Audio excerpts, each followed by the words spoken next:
शुरुआत मैं बीजेपी से करता हूं। आरपी सिंह, आपकी नेता, देश की केंद्रीय मंत्री स्मृति ईरानी कहती हैं ये स्वार्थ का गठबंधन है। संदीप भाई, पहले तो एक बात स्पष्ट कर दूं, हमें गठबंधन से कोई दिक्कत नहीं। हम चाहते हैं विपक्षी एकता हो, विपक्ष मजबूत हो, देश में विपक्ष रहना चाहिए, लोकतंत्र में विपक्ष रहना जरूरी है। परंतु आपने अभी गठबंधन गिनाया, मैं आपके गठबंधन गिनाते गिनाते लिख रहा था, आपने जेडीयू आरजेडी कांग्रेस का गठबंधन गिनाया कि गठबंधन हो गई। तो ऑलरेडी गठबंधन में है बिहार के अंदर, ये कोई नई चीज़ थोड़ा हो गई है। आपने फिर उसके बाद फिर गठबंधन गिनाया आपने शरद पवार, उद्धव ठाकरे और कांग्रेस का, ये भी ऑलरेडी गठबंधन में है। महाविकास आघाड़ी ऑलरेडी है, इनकी ऑलरेडी है। स्टालिन और कांग्रेस का गिनाया, ये भी ऑलरेडी गठबंधन में है वहाँ पर तमिलनाडु के अंदर। हाँ, आपने एक गठबंधन और कराया कि इसमें आपने बताया कि उमर अब्दुल्ला, महबूबा मुफ्ती और ये सब लोग आ गए। ये ऑलरेडी गठबंधन में अभी चुनाव लड़े थे सबके सब। उमर अब्दुल्ला, महबूबा मुफ्ती और कांग्रेस मिलकर चुनाव लड़े थे कश्मीर के अंदर। ये सभी ऑलरेडी गठबंधन के ही लोग हैं। और जहाँ तक सपा की बात है, वो कांग्रेस के साथ दो भाइयों का वो हाथ और वो मिल चुका है, वो साइकिल पर सवार हो चुके हैं एक बार। तो ये सबके सब वो लोग हैं जो कई बार गठबंधन कर चुके हैं और कई बार गठबंधन चला चुके हैं और आज भी कई जगहों पर गठबंधन पे हैं। तो देखने वाली बात थी कि वो क्या केसीआर का आज सुबह का उनके बेटे का बयान है, केटीआर का, जिसमें वो कह रहे हैं कि हमारे लिए कांग्रेस बड़ी दुश्मन है बनस्पत की बीजेपी से। वो उनका आज सुबह का बयान देख लीजिए क्या कह रहे हैं, इस प्रकार का बयान दे रहे हैं। जहाँ फिर वाईएसआर के साथ कोई गठबंधन हो रहा है क्या इनका कोई बीजेडी के साथ गठबंधन हो रहा है क्या? हो रहा है इन तीनों से? हमारा क्या होगा मैं अभी बताऊंगा आपको, हमारा भी बताऊंगा। परंतु जो ये जो गठबंधन की बात, मतलब पिक एंड चूज कर रहे हैं कि अच्छा ये नहीं आया, ये नहीं आया, ये नहीं आया। मैं जो आया, तसल्ली मैं जो आया उनकी भी बात, मैं जो आया उनकी, मैं जो आया उनकी भी गिनाऊंगा। अभी गिनाऊंगा ना, अभी सब गिनाऊंगा। चिंता क्यों कर रहे हैं, जल्दी क्या है? तो वो दिखता है कि कैसे क्या है। हाँ, जो आए हैं ममता दीदी ने अभी इनकी सागर डीगी से इनका कैंडिडेट जीता था, उसको पोच करके ले गई अपने साथ। अभी बता दें, ममता दीदी कांग्रेस के साथ, अधीर रंजन साहब अभी भी शायद धरने पे, मुझे पता नहीं, मेरे ख्याल धरने पे बैठे ही होंगे अभी भी। कलकत्ता धरना चल रहा है उनका। तो वो गठबंधन कैसा होगा दिख रहा है। क्या केरल के अंदर कांग्रेस और लेफ्ट का गठबंधन होगा? अभी जो आए हैं उनकी बात कर लेते हैं ना, कांग्रेस में और लेफ्ट का गठबंधन होगा क्या? अच्छा, एक और बता दिए। हाँ, अभी तो मजबूरी में कर लिया था पीडीपी और एनसी ने गठबंधन। अब जो अगला चुनाव होएगा उसमें पीडीपी और नेशनल कॉन्फ्रेंस गठबंधन करेंगे क्या उसमें? तो क्या है कि ये जैसे जैसे सूटेबिलिटी वाला काम है। और आज तो सुबह यहाँ पे बैठी है मेरे पास आम आदमी पार्टी की प्रवक्ता मेरी बहन, उन्होंने तो आज बड़ी बात कह दी कि राहुल गांधी ने भाजपा के साथ हाथ मिला लिया है। तो दिखता है कि कैसा गठबंधन है, क्या तो क्या नहीं है। पर ये स्वार्थ का है गठबंधन। स्वार्थ तो बात की बात है, इनको तो मूल बात स्वार्थ में इसलिए पूछ रहा हूँ कि आपने ये सारे गिनवाए। अब मैं थोड़ा सा इन्हीं में से गिनवाता हूँ ना कि अरे ये तो साथ थे। इनमें से कौन कौन लोग आपके साथ थे? जी आरपी सिंह, वो नहीं, वो समझ जाते हैं वो सवाल, वो इतने तजुर्बेकार हैं। तो उन्होंने पहले भूमिका दूसरी बात, उन्हें मालूम था कि अगला सवाल क्या आने वाला है। नीतीश कुमार आपके साथ थे कि नहीं थे? जी थे। ममता बनर्जी भी एनडीए का हिस्सा थी। उद्धव ठाकरे थे। महबूबा मुफ्ती, साझा सरकार चलाई ना आपने उनके साथ। उमर अब्दुल्ला विदेश राज्य मंत्री थे अटल बिहारी वाजपेयी के समय में। और ये जो वाम खेमा है वो लेफ्ट एंड राइट, वो साथ हुए थे ना 1989 में। तो जरा फिर इससे मतलब आप करें तो संतई, विपक्ष करे तो स्वार्थ। तो फिर 1962, 63, 64, 65 उस समय भी एनडीए था, तब तक चले जाए ना दूर तक। अरे मैं अब की बात करो, आज कौन कौन है और क्या क्या है, क्या क्या कारण है। हमको नहीं दिख रहा कि नीतीश बाबू के क्या कारण है, कि क्या वो सपने पाल रहे हैं। हमारे पंजाबी में कहावत कहते हैं डाची का थुन। ऊँटनी जब रेगिस्तान में चलती है उसका थुन नीचे लटक रहा होता है, लोमड़ी पीछे पीछे भागती है सोचकर कि मांस का टुकड़ा भी गिर जाएगा। वो हालत है ईमानदारी की जो बात है, उनको लग रहा है अभी गिरेगा। और हार कर लोमड़ी का जो हाल होता है सबको जानकारी है।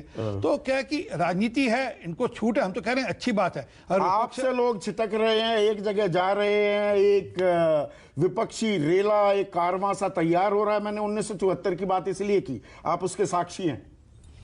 मैंने फिर वापस कहा आपको कि इनमें से अच्छा, नीतीश बाबू और लालू यादव जी तो जेल में थे उस दौरान में, इमरजेंसी के दौरान में जेल में थे। उनको जेल किसने करी? कांग्रेस पार्टी ने करी।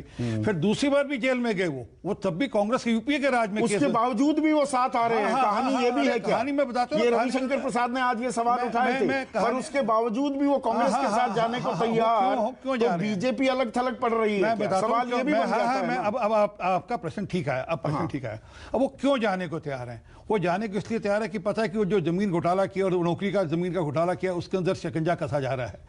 केजरीवाल साहब को 17 साल आपने सरकार चलाई, घोटाले करने दिया आपने नीतीश कुमार को। मैं बात कर लूं पूरी, तो बताइए ना। तो वो शिकंजा कसा जा रहा है आस्ता आस्ता। वो मुकदमा चल पड़ा, उस पर कार्रवाई हो रही है, उस पर जानकारियां आ रही हैं, और उस पर आस्ता आस्ता वो मामला बढ़ रहा है। वो दिख रहा है कि शिकंजा कसा रहा है, और खुद पर नहीं, बेटे पे भी कसा जा रहा है, परिवार पर भी कसा जा रहा है।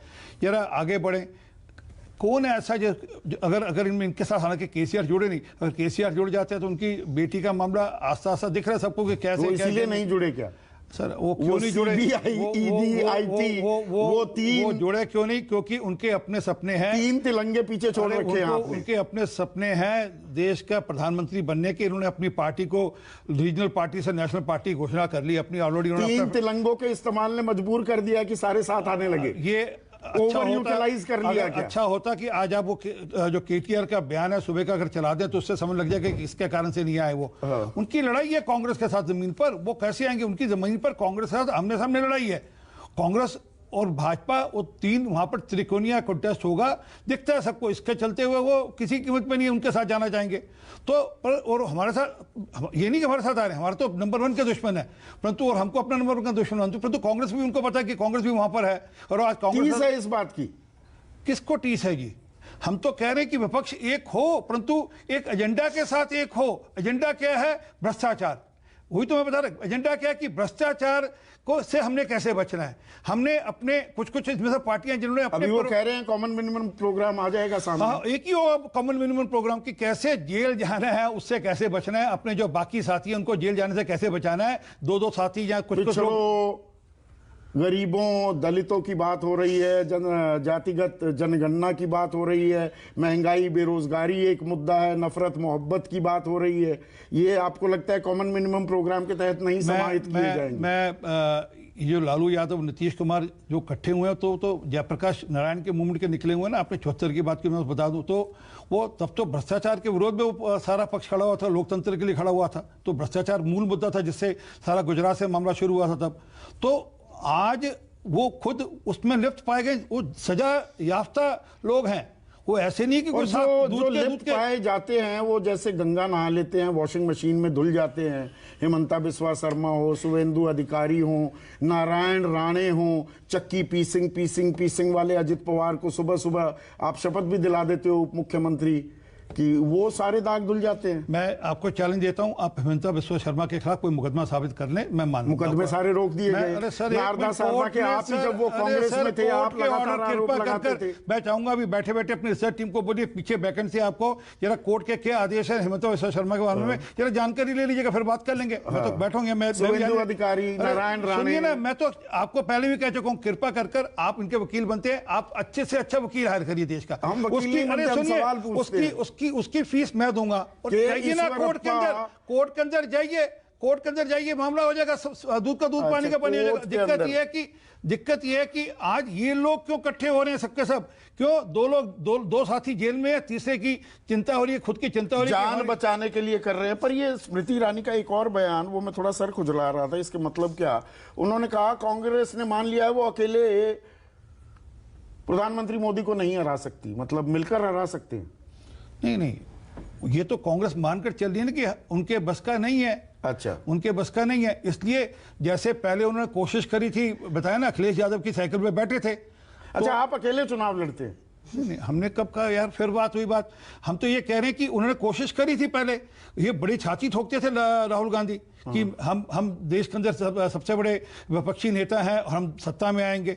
आज दिख रही है हालत कैसी जर्जर है उनकी।